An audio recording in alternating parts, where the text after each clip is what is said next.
1969. Sabiendo que la policía y el FBI estarían más cerca de descubrir su identidad, nuestro protagonista decidió huir de Estados Unidos. Estaba asustado. El haber puesto en peligro la vida de un pequeño bebé en el hospital donde se hacía pasar por médico acababa de generarle un fuerte trauma. Estaba listo para cambiar su vida por completo.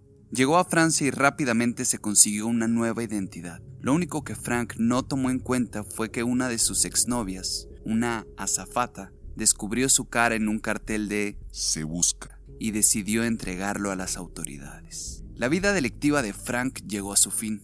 Fue arrestado en Francia en 1969. En ese momento Frank tenía 21 años. Apenas la noticia de su arresto se hizo mundial, 12 países pidieron su extradición. En este episodio sabremos cómo fue que Frank cometió sus planes más audaces aún después de ser atrapado por la policía. Bienvenidos al episodio número 9, Frank Abagnale Jr.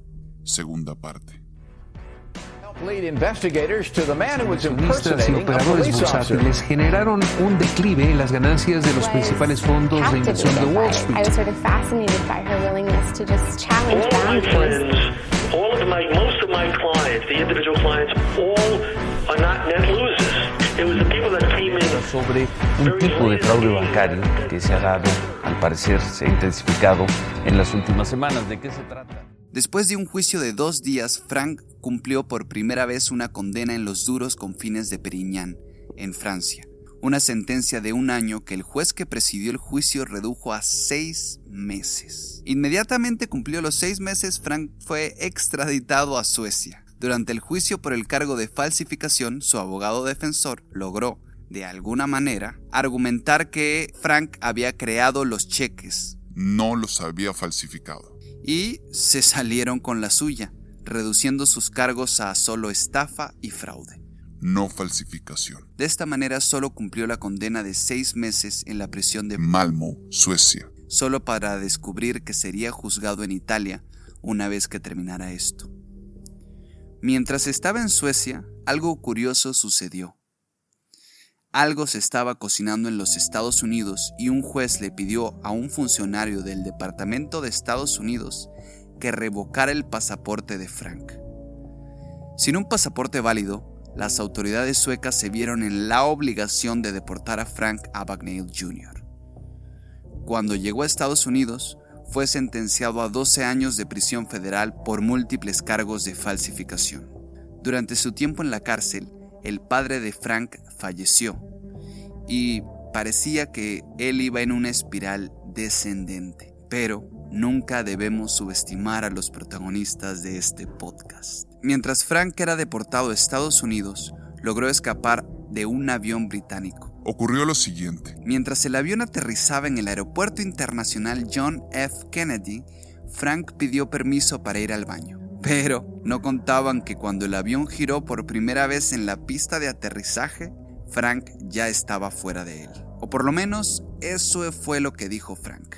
Los empleados de la industria aeroespacial que han comentado sobre esto dicen que es imposible, ya que la escotilla queda cerrada antes que el avión da 100. Después de detenerse en el Bronx para cambiarse de ropa y recoger un juego de llaves de una caja de seguridad de un banco en Montreal, Canadá, un banco que contenía $20,000 a su nombre o al nombre de una de sus falsas identidades, cuando logró conseguir el dinero, Frank fue a comprar un boleto desde Montreal a Sao Paulo, Brasil.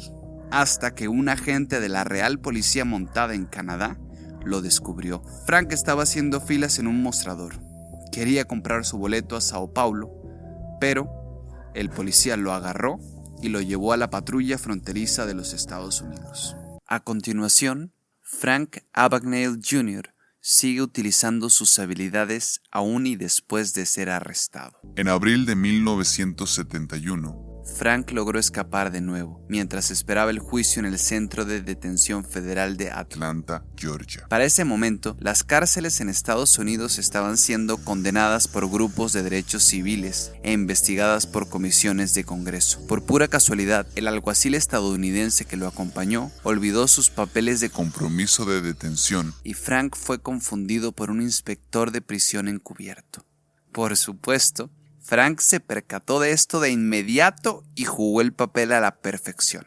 Resulta que ahora nuestro protagonista era un agente del servicio secreto. Así fue que, durante este encierro en particular, recibió mejor comida y mejor trato que los otros reclusos. Ahora que las cosas volvían a encajar, Frank se inventó otro plan elaborado. En 1972, Se puso en contacto con Jean Sebring, quien se hizo pasar por su prometida y aceptó ayudarlo con su plan de escape. Sebring se hizo pasar por una escritora independiente que redactaba un artículo sobre las medidas de seguridad contra incendios en los centros de detención federales, y así obtuvo la tarjeta de presentación del inspector titular de la oficina de prisiones. Pasó la tarjeta de visita a Frank durante una visita de ella a la cárcel y también le pasó otra tarjeta con el nombre de Sean O'Reilly, el agente del FBI encargado de llevar el caso de Frank, a quien Sebring había manipulado en una imprenta estacionaria. La aliada de Frank había obtenido la tarjeta de presentación del que estaba encargado de llevar el caso de Frank. El escenario estaba listo para el próximo gran escape de Frank. Frank Abagnale Jr. Se acercó a los oficiales penitenciarios para pasarles su tarjeta y confirmarles que él era, en efecto, un agente encubierto. Les entregó la tarjeta de visita como prueba. Luego, les dijo que necesitaba ponerse en contacto con el agente del FBI. Les pasó la tarjeta de presentación y se leía Sean O'Reilly, como un asunto urgente. les dijo. Sebring había alterado el número de la tarjeta, de manera que cuando los oficiales llamaron al número que aparecía en la tarjeta, ella estaba del otro lado del teléfono. Sebring aceptó la llamada en un teléfono público de un centro comercial de Atlanta, donde se hizo pasar sin problemas como una operadora de la Oficina Federal de Investigaciones. A Frank se le permitió reunirse con el llamado agente del FBI en un auto determinado, fuera del centro de detención. Por supuesto, Sebring lo recibió en el auto y lo llevó de inmediato a una estación de autobuses en Atlanta, donde tomó un autobús Greyhound a Nueva York y de aquí un tren a Washington, D.C. Y así cumplió su plan a la perfección. Ahora había carteles de "Se busca" con su cara por todas partes. Frank Abagnale Jr. acababa de escapar de la cárcel. Durante este tiempo fue reconocido por un policía en el lobby de un motel y Frank, con la habilidad que lo caracterizaba, sacó su credencial del FBI y pasó adelante sin problemas. Frank luego declararía que tenía intenciones de ir a Brasil, pero se esfumaron rápido cuando, un par de semanas después del altercado del motel, Frank fue capturado por 2 detectives de la policía de Nueva York, cuando pasó frente a ellos caminando por la calle. 1974, Después de haber cumplido menos de 5 años de una sentencia de 12 años de prisión en la Institución Correccional Federal de Petersburg, en Virginia, el gobierno federal de los Estados Unidos decidió ofrecerle un trato a Frank. Le ofrecieron ayudar a las autoridades federales sin paga y él investigaría delitos cometidos por estafadores. La corte determinó que sería puesto en libertad condicional en Houston, Texas. Después de su liberación, Frank probó varios trabajos, incluyendo cocinero, tendero e incluso proyeccionista de películas. Fue despedido luego de descubrirse su pasado criminal. Durante un tiempo, a él se le complicó todo completamente. Su futuro parecía sombrío hasta que se le ocurrió una gran idea. Tragándose su orgullo, Frank decidió acercarse a un banco con una oferta. Explicó lo que había hecho en sus días de estafador y se ofreció a mostrarle al personal del banco trucos que los estafadores como él utilizaban para defraudar a los bancos.